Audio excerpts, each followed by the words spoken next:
Overlord. Volume 14, Chapter 1, An Unexpected Move, Part 2. Philip had finally reached his destination, a patch of road in Baron Delvin's domain. He had led his soldiers on a march, starting from the previous day and camping overnight, to the location of the attack. According to intel, a Sorcerer's Kingdom's caravan would be passing through this place.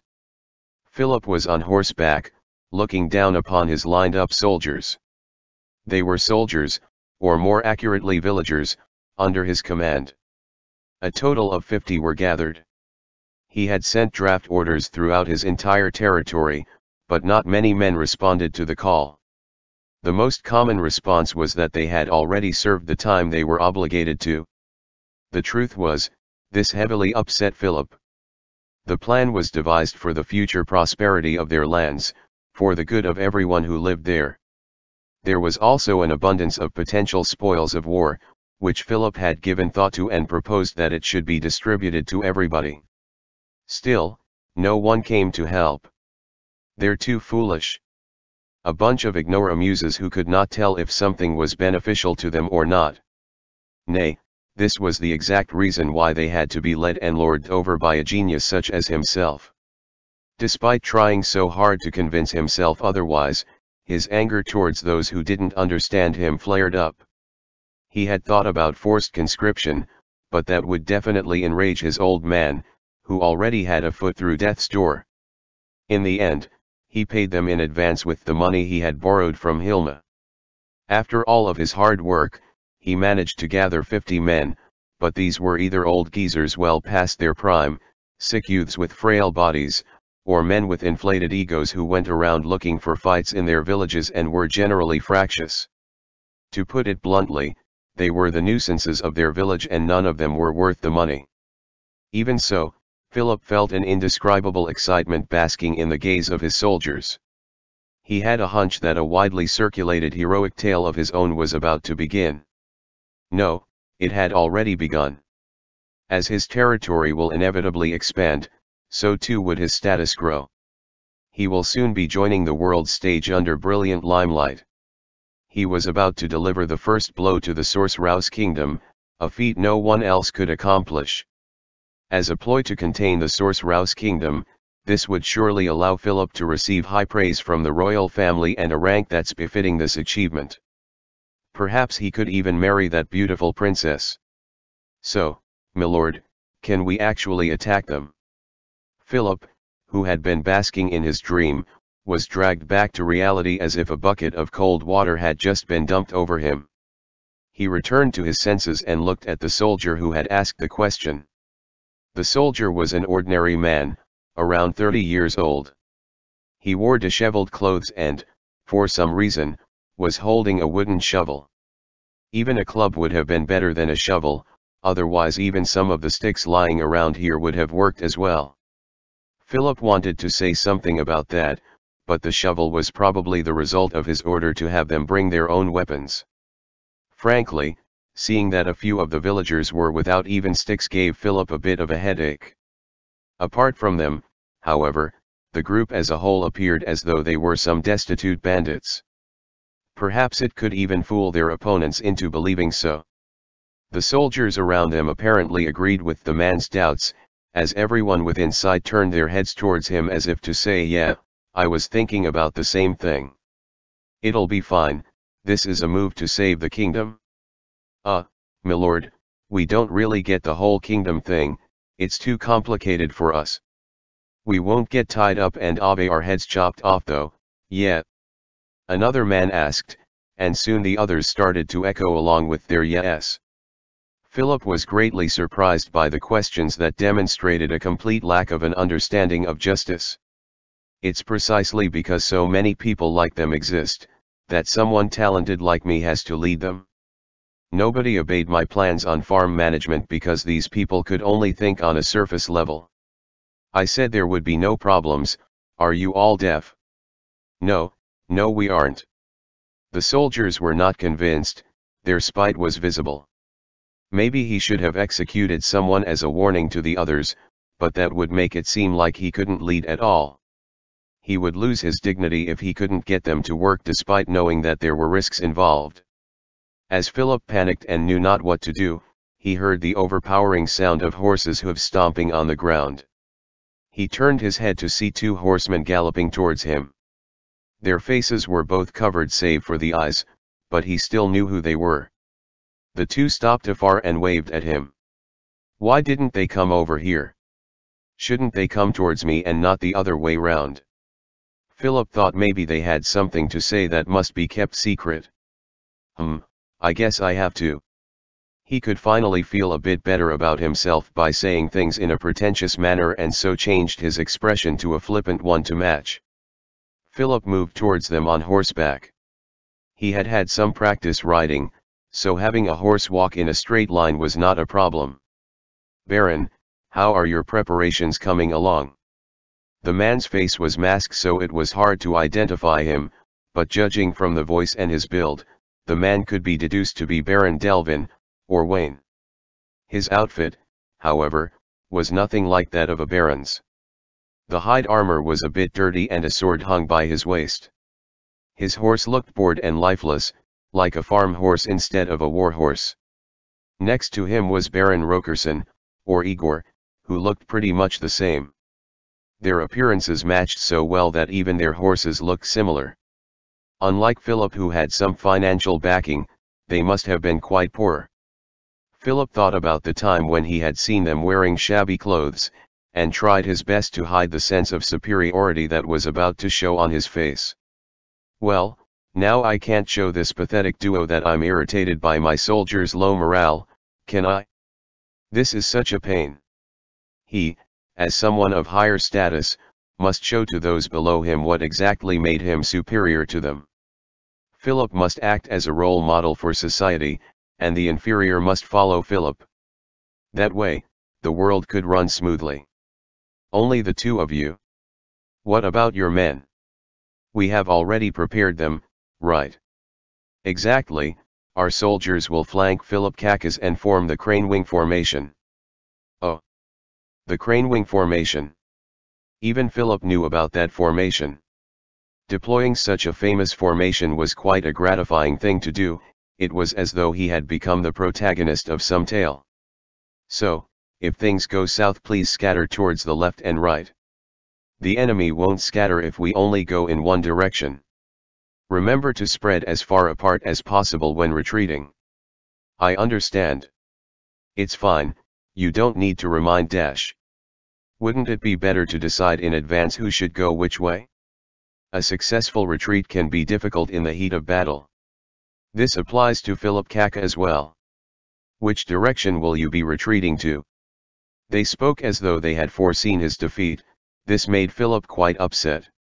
So you're sure that I'll lose? No, it's nothing like that, Philip Kaka. Have you heard of the tactic of feigning a retreat to exterminate all the pursuing enemies in one go? Yes I have. Oh, I see. Philip accepted their explanation, but since it would be unpleasant to admit his ignorance, he acted as though he had already known of the tactic. As I thought, you knew about it? Well, there you have it. This is the strategy, one that includes a strategic retreat. Well, in that case, as Philip was getting ready to discuss which way to retreat to, he realized that an important piece of information was missing. Before I answer, I have a question. You two haven't told me about the size of your forces yet. How many men did you bring? 75 each. Philip was so shocked that they could muster up more men than he could that the thought that with these numbers, escaping in any direction would be the same never crossed his mind until later on. Philip rationalized that, since this was their domain after all, it made sense that it wouldn't be as difficult for them to do so. If this were simply a matter of quantity, things would have been much easier. The problem lied in their prior considerations. Philip estimates that he could have mustered at least twice the number of men had this been his domain. If we have this much manpower, doesn't it make more sense for us to attack all at the same time? After all, we have around 200 men here. Though that would be a viable option too, it wouldn't be the crane wing formation. For it to be a crane wing formation, Philip Kaka soldiers must advance first with our forces covering the side flanks. So that's why. Right, that's why. He had managed to completely forget about it. Wayne let out an audible sigh. Since his face was completely covered, no one could see his current expression. I'm glad you could understand. Now then, which direction should we retreat to? Ah, yes. We'll retreat towards Igor Kaka's direction then. So towards the left flank, I understand. Then I'll request that you stick to the battle plan we had discussed before. Please also keep an eye out for archers. It's not so uncommon for horses to kill their riders in a stampede once they've been struck by arrows. As long as I have this armor, I'll be fine even if a horse stepped on me. This is a high-grade item that was crafted by a renowned blacksmith and enchanted by magic casters. Philip's armor set was a gift from Hilma. The armor had been enchanted with magic that boosted its defense, allowing it to outclass the armor set that had been passed down as a family heirloom in his house. Though he had received this gift quite a while back, he had never had the chance to try it out yet. This will be the armor's debut. That Baron over there certainly did not have something of such high quality. Philip tried his hardest to stop his sense of superiority from showing up in his voice. Even so, it's best to err on the side of caution. Everything would be for naught if Kaka were to be killed in the fray. This is the truth. That's correct, because Philip Kaka is our general. Even if you're donned with such excellent armor, there are still weak points where an arrow could strike. In addition, no matter how durable the armor is, it cannot defend against most spells. Please do not let down your guard because of the armor. After all, Philip Kaka is our general. Their repeated warnings greatly annoyed Philip, but he understood where they were coming from.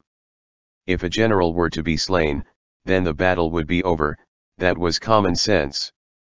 Knowing that these two saw him as their leader, Philip couldn't help but smile. Of course, I understand. Also, where will Philip Kaka deploy our formations? It would be too dangerous to deploy on the road. I believe it would be best to stay back, that way we could rush to your aid if we have to retreat. It would help if you can tell us your position. Umu. Philip was in agreement. When the general is in danger, it is the duty of his subordinates to rush to his aid.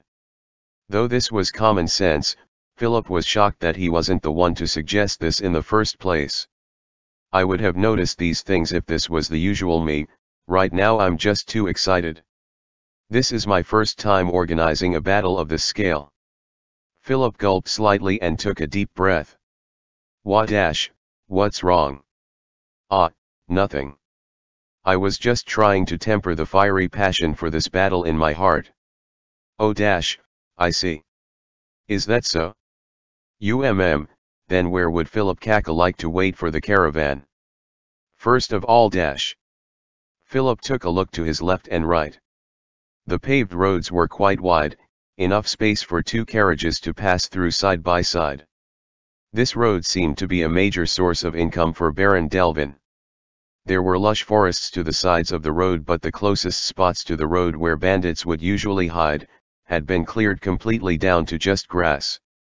The forest was under human management, apparently to allow pigs to forage the grounds for acorns and the like, so there was no need for them to be on alert for monsters or wild beasts. If that's the case, we'll set up the ambush in the forest.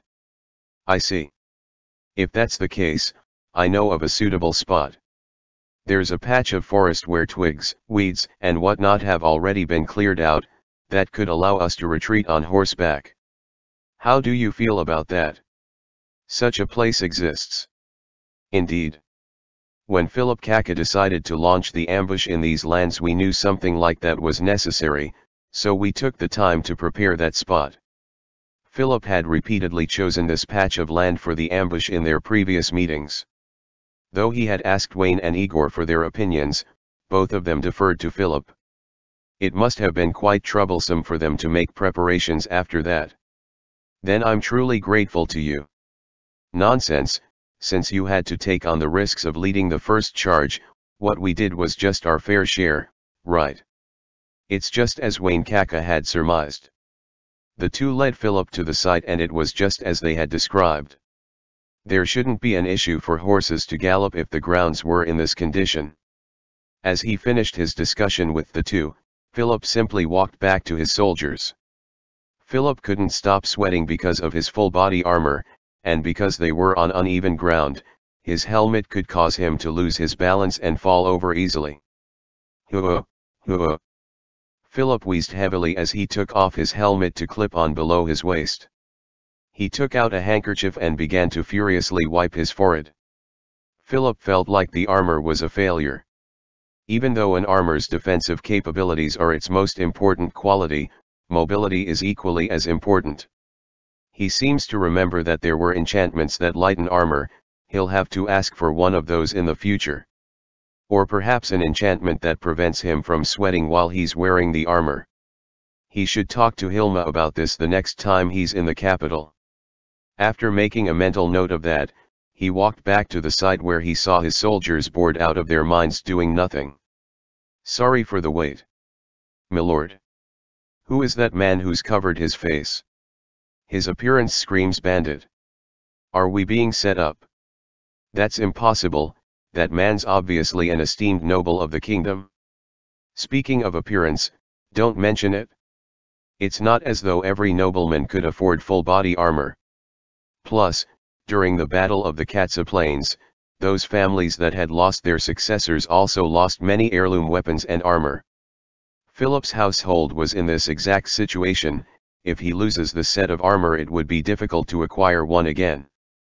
Though it appears the soldiers do not believe in his reasoning, there was no need to force them to accept it.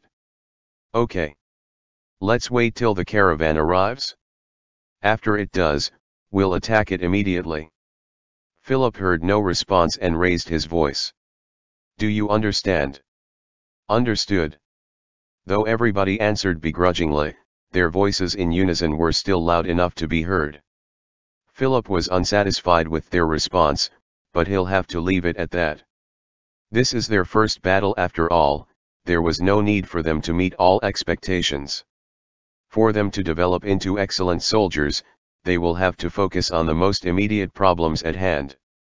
As Philip mulled over these thoughts, he sat on the ground as if his body was giving in to the desire for rest. A vast criminal syndicate known as the Eight Fingers lurked in the shadows of the kingdom. There existed 8 divisions within the syndicate, one of them being the smuggling division. Christopher Olsen, a member of said division, sported the face of an honest merchant. His words carried quite a bit of weight on the major trade route connecting the royal capital to the west side of the kingdom. As such, he had had the first-hand experience in having his warehouses be looted clean of various types of goods during Jaldabaoth's rampage. They had substantial losses, but it did not spell the end for his company. Still, a considerable amount of time was now necessary to recover those losses, so he found it to be a necessity to borrow a portion of the funds from the Eight Fingers. You've got to spend money to make money, that was how businesses operated. Of course, it could also lead to greater losses, but as long as he kept his head down and avoided unnecessary risks, there was not much to worry about.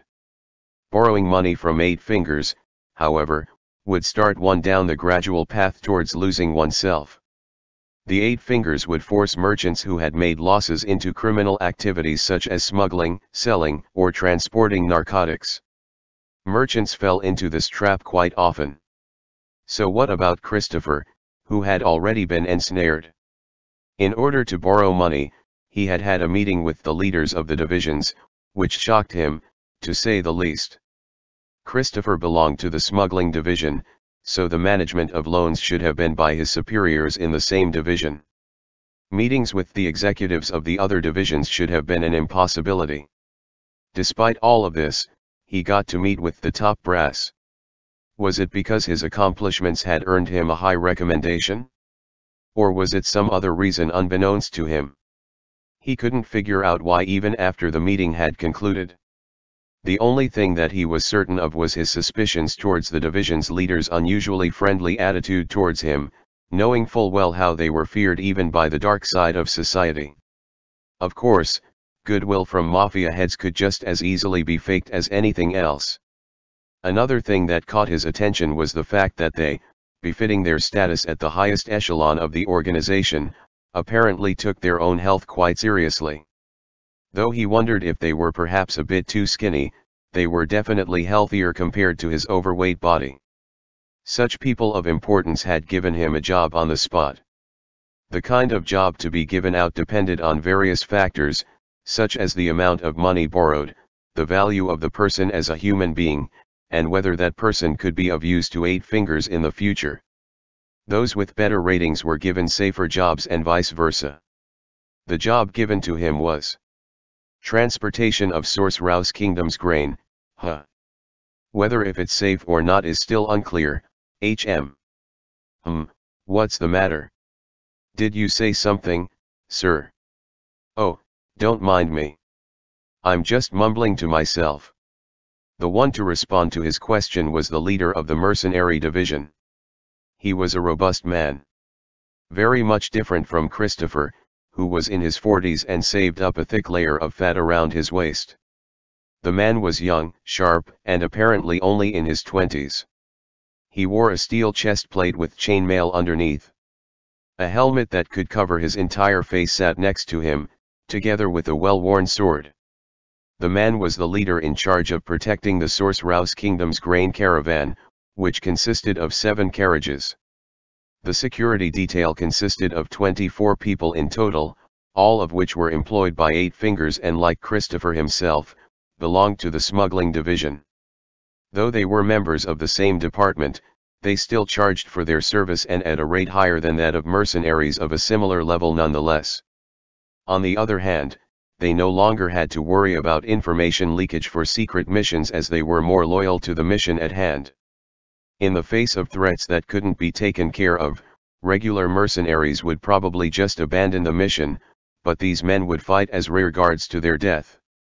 This was understandable, as abandoning the mission would cost the higher UPS their dignity. As a result, they would have been hunted down and murdered even if they were to make it out alive. Therefore, for someone like Christopher who did not know of any trustworthy mercenaries, these men from the Eight Fingers were probably his best choice. But then again, for this mission, they were his only choice. It was a direct order from the higher UPS to use these men. To make up for the lack of options, they were to provide their services for free, and so he had surplus funds to hire even more mercenaries. However, hiring extra mercenaries would be seen as a sign of distrust towards the men. Never mind the fact that their employment was specified by the top brass, so hiring other mercenaries could be seen as him disobeying their orders. After giving it some thought, Christopher decided against hiring extra mercenaries.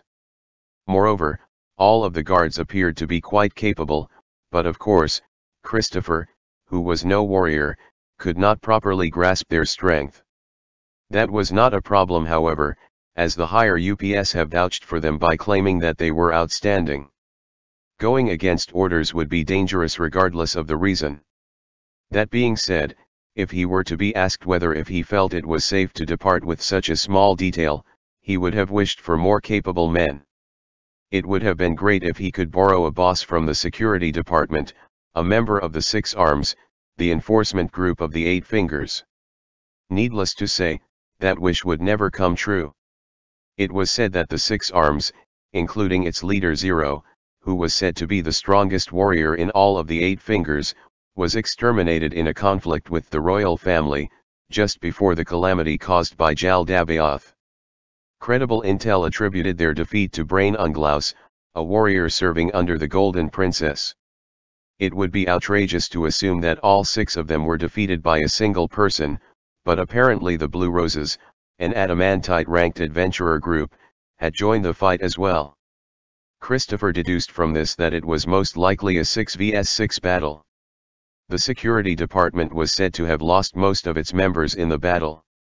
At the moment, every department was building up a force of its own to compensate for the loss, to the point where even members of the assassination division began to operate out in the light. Nevertheless, this managed to improve the mood of those within the Eight Fingers to the point where it was now better than it was before the appearance of Jaldabaoth. Internal conflicts were rife in the past, and it wasn't unlikely for one to fall victim to dirty tricks being played behind their backs. Some merchants were even reported to the authorities by people from the other departments during the most crucial stages of a smuggling mission. At the moment, however, the higher UPS were being so cooperative with each other that it was almost disgusting to think of. Business had expanded as a result, and illegal profits from each endeavor grew too. Puhua. The mercenary leader farted audibly while yawning. It was an unavoidable physiological phenomenon, but he had no intention to apologize. A disgraceful action. Christopher frowned. That was the worst sound to wake up to from a daydream. He honestly wanted to complain, but this man was to be his companion during the trip to and from Rilaval, a large port city on the west side of the kingdom. His desire to maintain a friendly relationship with him suppressed his desire to complain. Ships would be used to transport the cargo from Rilaval to the Holy Kingdom, so that would be the job of a certain maritime merchant. He was a great man, and Christopher knew him well. It came as a surprise to him that the man was also a member of Eight Fingers, but he claimed they were collaborating solely for the mutual benefits. Still, he couldn't help but worry. You seem relaxed. You don't think anyone's going to attack? Oh, I haven't gotten that stinging feeling, so no probo. You probably wanted to say that feelings can't be trusted, eh? Well, I understand where you're coming from, but you surely have had moments when you thought this will work out fine, right?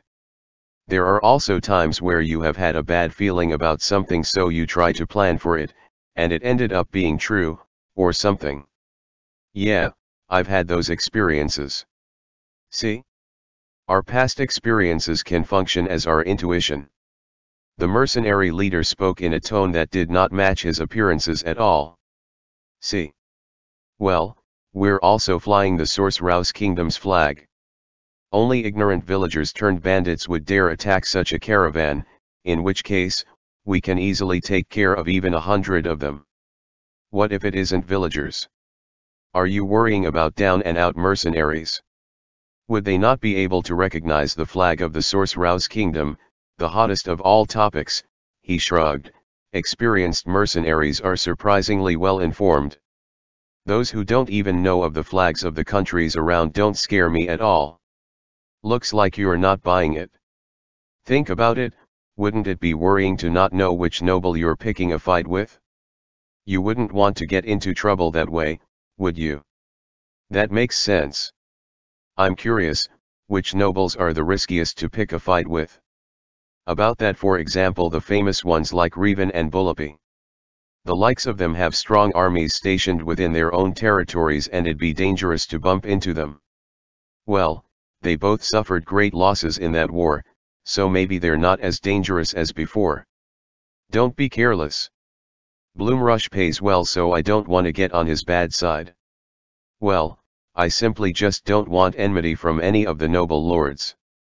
But you're being backed by a criminal syndicate. Are you being serious? So are you, right? If I get into trouble with them, the big shots will just abandon me without a second thought. Same goes for you, yeah. Yeah. They fell silent, and the mood began to feel a bit gloomy. They were reminded of the ruthlessness of the top brass, but there was nothing they could do about it as people who were part of such an organization purely for the profits. Perhaps there was a way of life for him that did not require any connections to the organization, but that wouldn't have led to him becoming the great merchant that he is today. Perhaps he would still have had to stick to smaller business deals to this day. The word "if" carried the connotation of an infinite amount of possibilities, but without the means to travel back in time, one must be satisfied by the present. Anyways, just don't worry, right? I get it. So what's the worst threat that we could face as of now? If the enemy were to use flaming arrows to try and burn down the caravan, burn, not rob, that would mean that we're getting involved in some greater conspiracy, a national problem. Or a rival organization's ploy. An organization that could rival the Eight Fingers. Is that even possible? Don't know.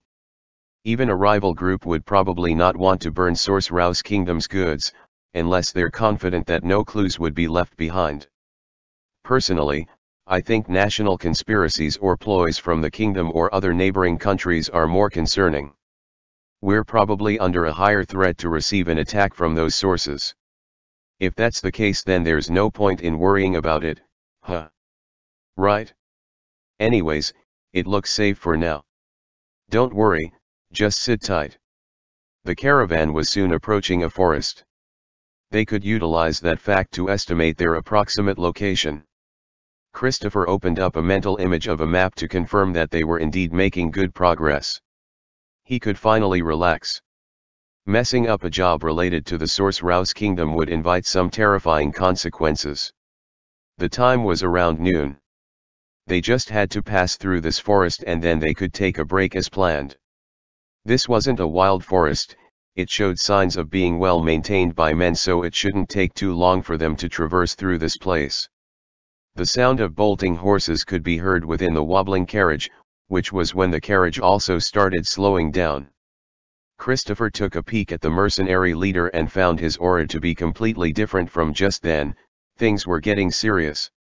"Excuse me, but it looks like I have a job to do." Two men poked their head through the portiere, subordinates of the mercenary leader. "Sorry, boss. This guy said there are a lot of villagers hiding in the forests." The merc said as he turned to face Christopher. The one who he had referred to as this guy was their scout. "Not bandits, but villagers." "How'd you know that?" "Yes. First is their equipment. They were neither armored nor armed.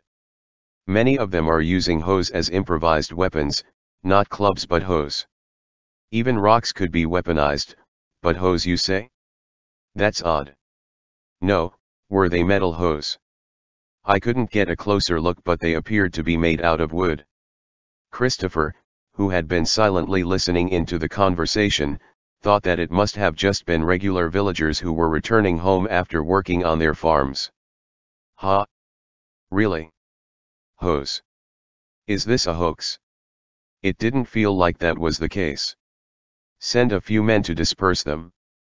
Maybe we're being too cautious," the mercenary leader mumbled. The situation called for everyone to speak their minds, and that was probably why he was mumbling loud enough to himself for the others to hear. "Probably. Excuse me, sorry for butting in on your conversation, but can I say something?" "Ah, that's fine. As long as it's constructive suggestions, we can never have too many of those. First of all, this forest is well maintained, a cultivated forest. People let their pigs forage here or something. Aren't they just here to round up their pigs? If that's the case, if we were to disperse them, it might seem as though we are trying to steal their sounder of swine. We're flying the Source Rouse Kingdom's flag too. If a rumor was to circulate that the Source Rouse Kingdom is stealing pigs, wouldn't it be bad if that country found out?" "TSSS," the mercenary leader sucked in his lips. Up to this point they had had their safety guaranteed by the flag. They had the right of way through some of the cities along the way and were treated with respect because of it, but now it seemed as though the grace of the Source Rouse Kingdom had turned into shackles instead. To bring shame upon the Source Rouse Kingdom would be to bring disaster upon themselves. That was why Christopher did not dare bring along any contraband for sale later on. "You said there were a lot of them. How many is a lot?" "For a rough estimate. Felt like there were around 50 men. I think that's too much manpower for simple farm work. What about you?" He was the one to bring farm work up, but his parents were merchants too. Christopher had no experience raising pigs. No. I don't know if that's too many or too little. I have no idea how many people are necessary to catch a pig. Maybe they're here to plant more trees, or even cut down some. I heard there were also some types of farm work that require pigs or something. Well, if they brought hose, then that would be more likely. Then, what about the noble of this land? Any tales of him working his serfs to death? Christopher kneaded his thick neck as he replied. No, I had seen him once in the past. He's pretty young but also highly reliable. His domain has also been stable under his management. If he was to learn more about the etiquette of the aristocracy and political strategies, he would have a bright future ahead of himself. Though he didn't know him well, they had had conversations back when Christopher supplied alcohol to some tavern in the capital that was being funded by the Eight Fingers. It was unfortunate that Christopher had not been given a warrant of appointment, so he had never done business with that noble even when he had to pass through the section of road in his domain before. The lord here had potential worthy of Christopher's attention, and no way was he the type to mobilize villagers to attack caravans. From what Christopher could recall, there weren't many villagers in that man's domain who were hungry enough to attack a trade caravan, never mind 50 of them.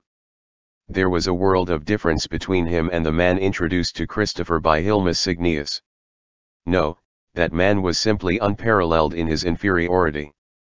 Christopher couldn't help but suddenly tense up his forehead at the memory of being mistreated back there. Boss, even if they were to attack, they're only 50 unarmed and unarmored villagers. We should be able to defeat them easily. What are the chances that this is a bait and there are more soldiers lying in wait for an ambush? The two mercs looked at each other upon hearing what their leader said. That's possible.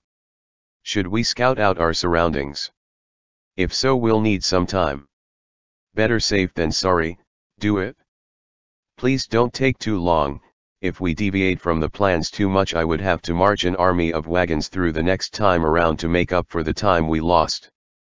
Understood, just take a look around and return as soon as possible. The scout gave a nod and ran out. After around 10 minutes, he returned to report that other than the 50, there did not seem to be more waiting in ambush. They arrived at the conclusion that they must be there for farm work and continued on their way. Not even 5 minutes had passed before the carriage stopped again. Patron, I do apologize, but can I trouble you to come out for a second? The villagers have blocked our path. If they had any malicious intentions, we would have just rushed them to scare them off, but they seem to be indifferent, lethargic, or, they just don't look right. So I was hoping that you could come out and talk to them. Of course, your safety is our number one concern, so we prepared this shield for you. To tell the truth, Christopher really wanted to decline the merc's request. He did not believe in his own abilities.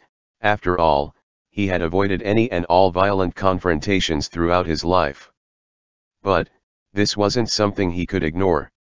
If they were to be embroiled in a dispute over what happened today, it would cost Christopher his access to this road. In that case, it wouldn't just impact him but possibly also his children who will inherit his business. Yeah, let's go. Christopher and the mercenary leader stepped off the carriage together and walked towards the front of the entourage. They were escorted by mercs carrying a large shield known as a tower shield, which could cover half of his body during the negotiations. Furthermore, they were also followed by halberdiers who were there as a deterrent and archers who hid in the forest. Of course, the mercenary leader was also there. He had warned Christopher to listen carefully to his commands should a situation arise. Between the two sides of the forest on the road ahead of them, sat a few chattering villagers. There was no mistaking it, they could only be villagers who were returning home after they had finished a day's worth of farm work. But if that was the case, why did they stop in the middle of the road to block them? Perhaps the mercenary leader had perceived Christopher's worries, as he started to mumble towards him in an attempt to initiate a conversation. Hey, pretty baffling, right? If they're planning to jump us, they should have split into two and hid in the forest or something. There are lots of ways to set up an ambush, but none of them would require you to show yourself in the middle of the road. No commander would be stupid enough to make such a mistake. Could it be that they're trying to scare us? Scare us? With their equipment? With those numbers? Wouldn't that be a serious insult to us if that were the case? Has my patron only employed mercenaries of such low levels before? It was just as he had said. Christopher did not bother replying but only stared towards the villagers. That said, the distance between them was huge and there were rows upon rows of mercenaries standing in front of them. I'm just a simple merchant who has accepted a transportation contract. If you're on the road to beg some noble or whatever, we do not want anything to do with that. Please vacate the road, otherwise we will be forced to bear arms against you all in the name of self-defense. A man appeared from the forest just as he had finished speaking to the villagers. The man had donned an exquisite set of full plate armor, but because he wasn't wearing his helmet, Christopher could see his face. It was someone Christopher had met before. Unfortunately, for the sake of the kingdom's future, I cannot allow you to pass. Ha! Christopher couldn't stop himself from vocalizing. It wasn't just him either, the mercenaries around him had made similar sounds too. I see. Looks like there has been some sort of a misunderstanding. We are just transporting the Sorcerer's Kingdom's food aid to the Holy Kingdom. I knew it. Ahem dash. I knew it. That's precisely why I'm doing this. What the fuck is this guy talking about, or rather, what kind of thought process would lead you to that conclusion? Christopher was perplexed from the depths of his heart. But wait. It doesn't matter what this unpleasant fool thinks. I don't think his domain is even close to this place. Why is he here? Are they in cahoots? But would the lord of this land even bother working with this guy? Meh, whatever. Christopher thought. The man had admitted guilt already. Now Christopher could report back to his superiors that they were delayed by fools who were standing in the Sorcerer's Kingdom's way. It shouldn't even be a problem with the kingdom or the Sorcerer's Kingdom if they were to kill them all. Just as he was about to motion to the mercenaries around him to slaughter them, he felt a strong feeling that he shouldn't. The man they called Philip is a nobleman who has the backing of Hilmus Signius. Christopher, who was humiliated and had to hide his anger beneath a fake smile back then, was told that though this man was moronic, he still had value, so it was best to just ignore his own humiliation.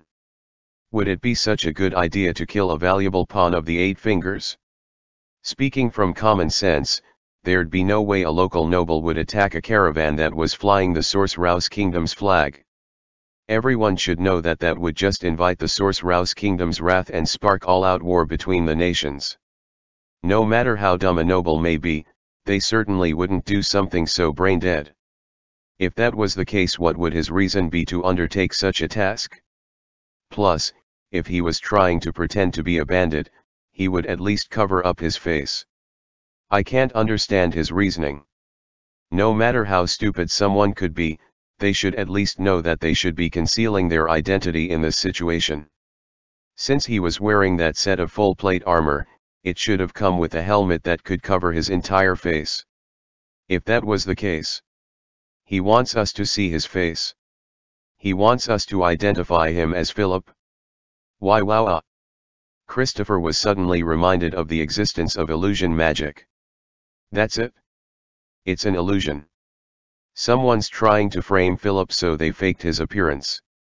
Maybe those villagers aren't villagers after all. He had managed to deduce it perfectly. Then. So you're saying, you're robbing us specifically because we're carrying the Sorcerer's Kingdom's grain. Is that correct? Oi. Patron, what's wrong? The mercenary leader who had been standing beside him asked with a perplexed expression. That was to be expected. He had expected an order to kill, so Christopher must have appeared to him like a madman. That's right. We'll be using these grains efficiently. The man, who was purportedly Philip, replied with pride. He's talking like a retard.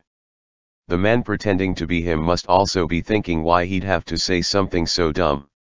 But could this be a pre-prepared script? But why?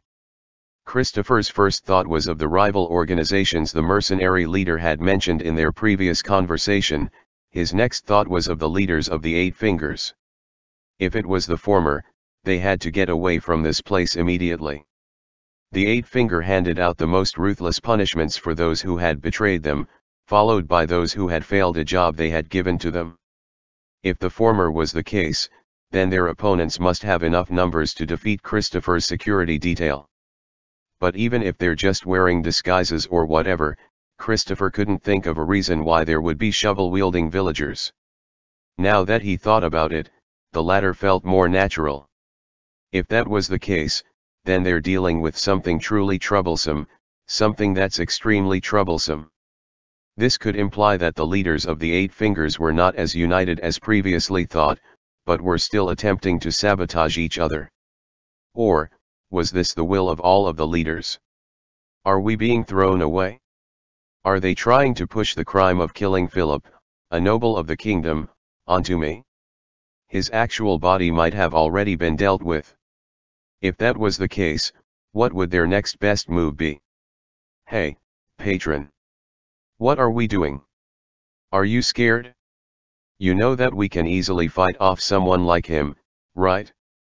Though that noble-looking nutjob has some pretty impressive armor, he doesn't seem to have the skills to match.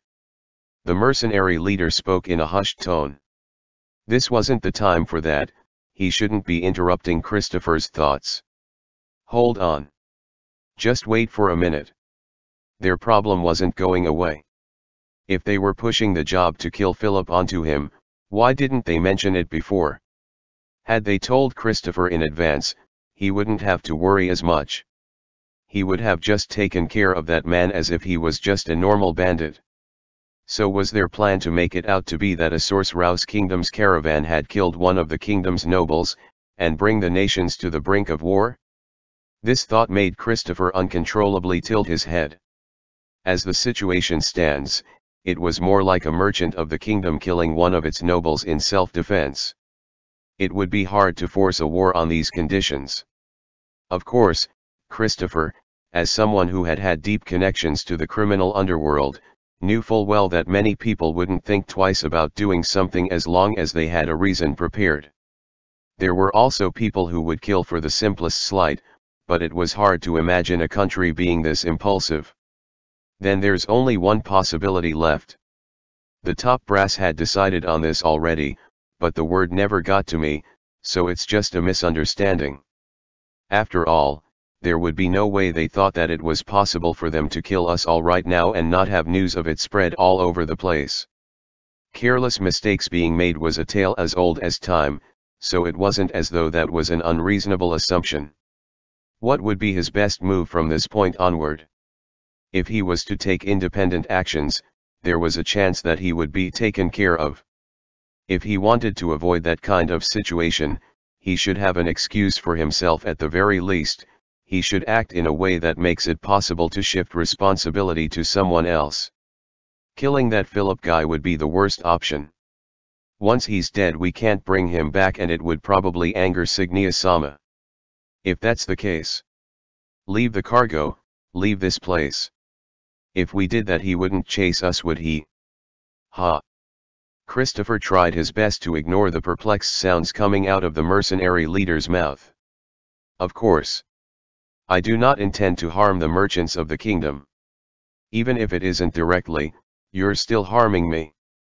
Though those were his hate-filled thoughts, Christopher did not let it show on his face. Oi, oi, oi. Are you for real? Are you being serious right now? What's going on? What's happening? Are you under a spell? Or do you see an entire army I'm not seeing right now? This is an order from your patron, prepare for a full retreat. The mercenary leader rolled his eyes and got quiet for a moment. Perhaps he was considering the possibility that Christopher was under a spell, his own opinions, and his future. After a while, with an expression that said he couldn't accept any of this, he said, I understand. The mercenaries covered for Christopher as they backed away. He was allowing the grain to be taken away, but he knew the exact quantity and what exactly was in the cargo. If worse comes to worst, he could always repurchase the cargo and send it to the Holy Kingdom. They wouldn't be so picky as to only want this exact caravan of grain, right? Though he would have to apologize to the maritime merchant who was waiting on him, it was imperative for him to return to the capital to ask Signia-sama about this. Christopher knew from the depth of his heart that there was no easy way out of this situation. Was it because the merchants knew which side was in the right? They backed off without even unsheathing their swords. There were numerous wagons as their spoils of war. He had taken a look inside. They were all filled with barrels and crates, each filled to the brim with grain. Though it was all the types of grain that was easy to store and were by no means fresh, they should be safe for consumption. It was disappointing how it was just food. Philip wanted to take something as a trophy to commemorate his great achievement, but grain couldn't fulfill that purpose. If only there were sets of armor or swords in here, I could take one as a souvenir, so I really should have asked those men to leave their weapons behind, huh? Philip looked over the cargo wagons that were his prize. The horses had been taken away already, so they did not have a way to move them. Of course, Philip had ordered them to leave the horses, but someone who looked like he led the mercenary group had refused his order. He even shot an arrow to the tree next to Philip back then. Though Philip hated his guts, he had no other option but to back down. I have my full plate armor, so I should be fine, but these soldiers aren't in the same boat as I am. Ah, how merciful am I to forfeit my own gains out of consideration for these people. Though, considering how everything had gone so well, not a single injury and not a single drop of blood spilled, I wanted to keep that up till the end. Philip surveyed his spoils and his gaze fell upon the flag of the Sorcerer's kingdom. Oh, I can keep this as a souvenir. The first to capture the Sorcerer's kingdom's flag, the country that had defeated the kingdom's 200,000 strong army in battle, is me. Umu, Philip nodded his head.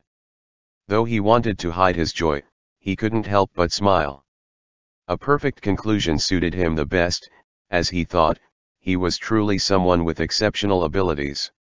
This made him extremely happy. In front of him were the excellent fruits of his labor.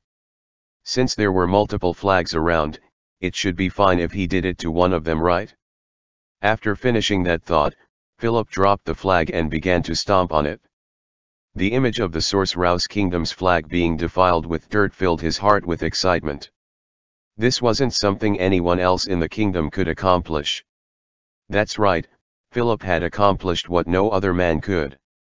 Look at that. I'm not a good-for-nothing after all.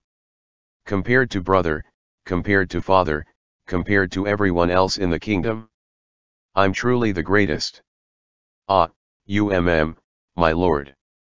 Can we really take these? Or is it better to leave them where they stand? One of the villagers checking the wagons asked timidly. With his excitement curbed, Philip asked without masking his emotions, what are you talking about? No, you see, won't those who ran away come back here with soldiers? What do you mean? You think it would be better if we killed those merchants? And no. I didn't mean that. Killing them would have been unnecessary.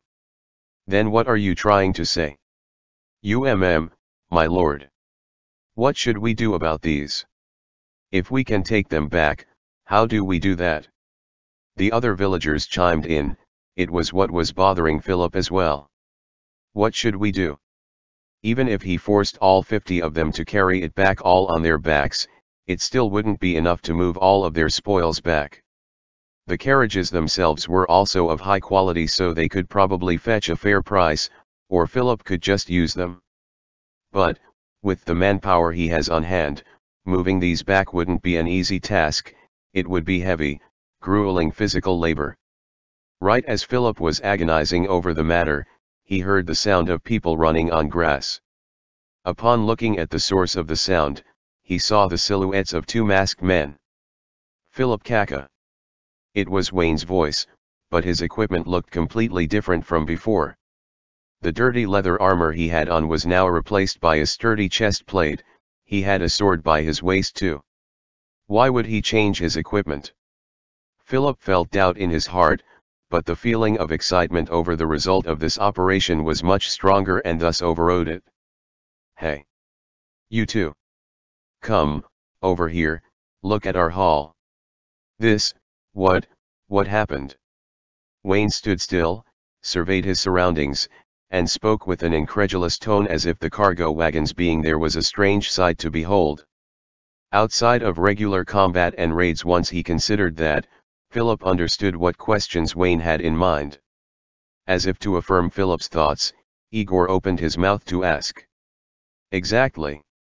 Looks like none of Philip Kaka's soldiers have been harmed. The ground looks fine, the air looks fine, not even a whiff of blood. What kind of tactic did you employ?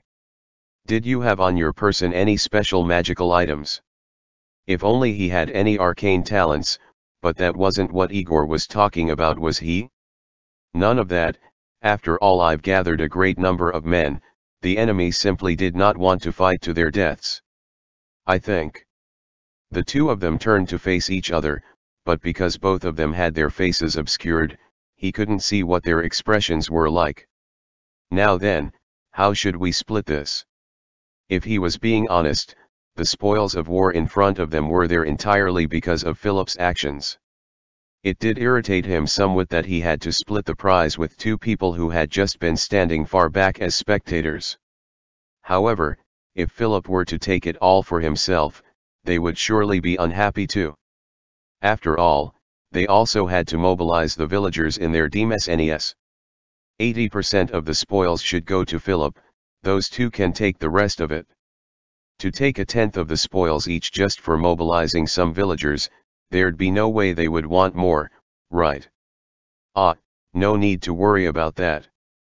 It doesn't sit right with us if we were to take a portion of the spoils without doing anything at all. Please, Philip Kaka, you should take it all.